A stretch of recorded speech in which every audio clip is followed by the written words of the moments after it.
Nako, basang-basa ka na oh. Halika nga, pumasok ka muna sa loob. Teka, sino bang nagbigay ng sulat? Amin na nga muna, papatuyuin ko.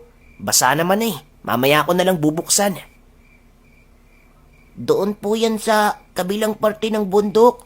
Kaibigan niyo po yata yun. Mabait po kasi siya kagaya niyo eh. Tutoy, ano uli yung sinabi mo kanina? Merong nagbigay sa akin ng sulat.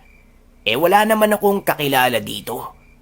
Saka oo nga pala, kanina pa kita kinakausap. Ano bang pangalan mo? Saka nasan ba yung magulang mo?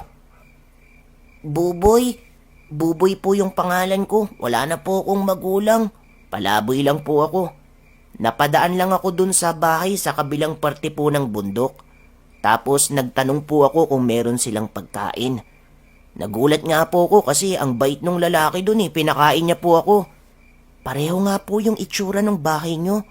Ang kaibahan lang po sa kanya madilim. Tapos ang daming tela sa pintuan sa kabintana. Ay nako, sige na nga. Huwag ka na munang magkwento. Magpahinga ka na pagkatapos mong kumain.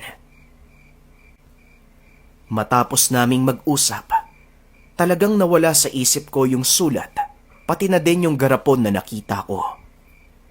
Inasikaso ko na lang